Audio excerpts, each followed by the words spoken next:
sujeito e objeto surgem, são próprios ao modo coisa de sermos. Não é? Quer dizer que sujeito e objeto surgem depois da fase ontológica da ação, passado o modo ontológico de sermos. Né? Quer dizer, as condições da reflexão surgem no modo coisa de sermos. E são essas condições que dão ensejo à teorética e ao comportamento, como relação sujeito e objeto, mas no modo coisa de sermos. No modo ontológico não existe teorética ou comportamento, porque não existe sujeito e objeto. Existe o ator, existe a ação. E a ação é uma dialógica, é uma condição dialógica, eu-tu, em que eu e tu interagem na esfera do entre enquanto possibilidades, enquanto forças, enquanto possíveis, enquanto jeito. Né?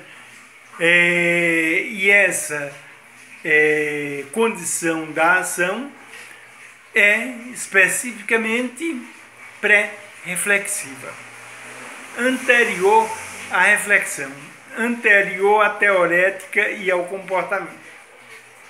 Por outro lado, um episódio extremamente importante de cada evento da ação é a sua conceituação. O episódio da ação conclui-se na conceituação. Né? Porque no episódio da ação há o desdobramento de possibilidades e o fenecimento das possibilidades. As possibilidades chegam a um pico e decaem, e fenecem.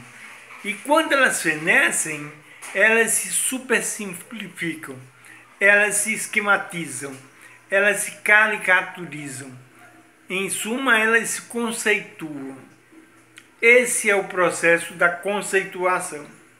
Existe ação, existe jeito, desdobramento de possibilidades antes da conceituação.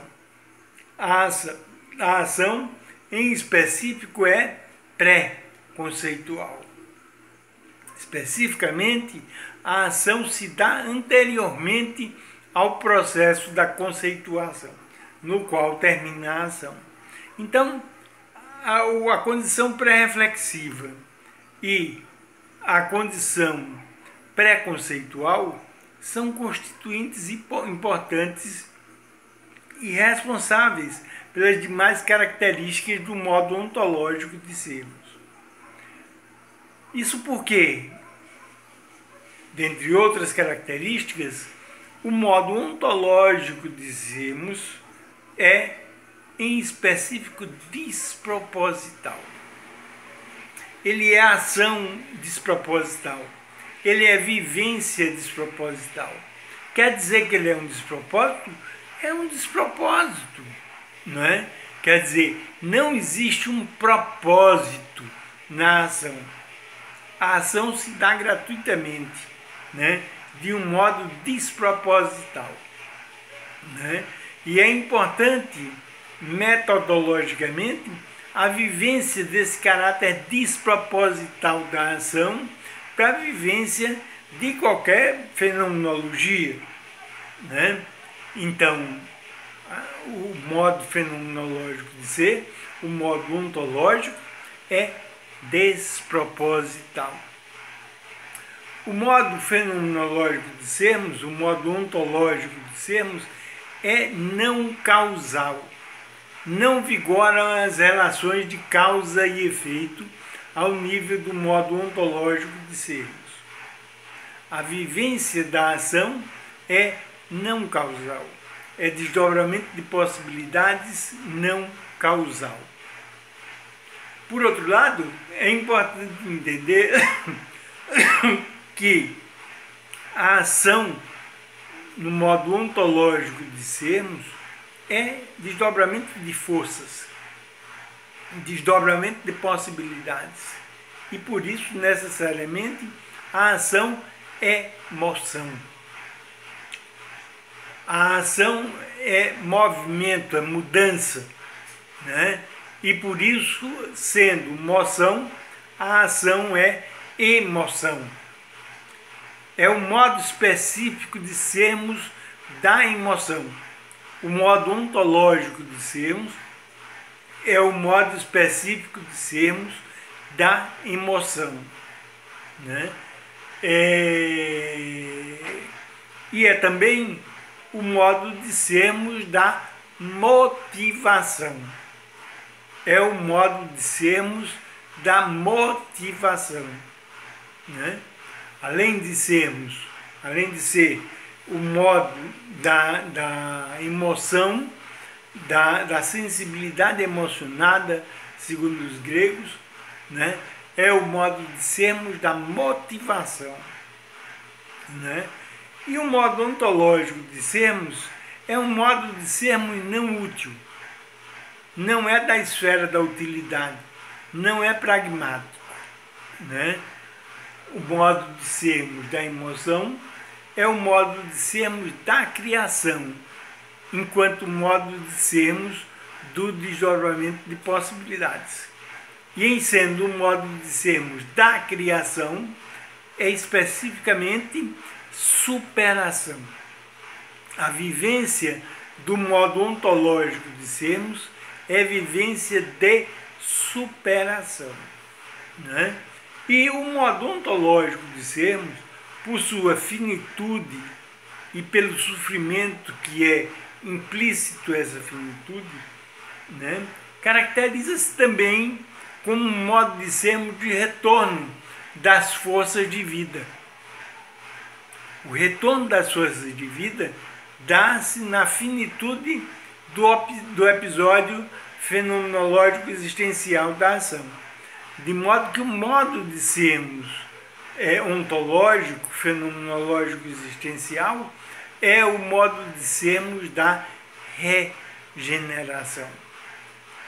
Especificamente, é o modo de sermos do retorno de uma superabundância de forças de vida que se oferece novamente para a experimentação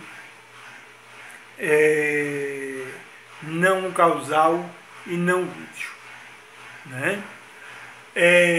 O modo de sermos ontológico é um modo de sermos do possível, do desdobramento do possível.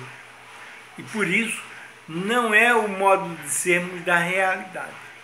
O modo de sermos da realidade é um modo coisa de sermos. O modo de sermos do acontecido, da instalação da coisa, é o modo de sermos da realidade. A vivência do modo ontológico de sermos, a vivência fenomenológico existencial, não é da ordem da realidade. É a verdade, especificamente, mas não é da ordem da realidade. Não é real, porque o real se dá como acontecido. O real é o modo acontecido de sermos. É o modo de sermos de instalação da coisa. Nós não somos seres do real. Nós vivemos instalativamente o real. Mas o destino sempre é um retorno ao modo ontológico de sermos, ao modo de sermos da verdade, que não é real.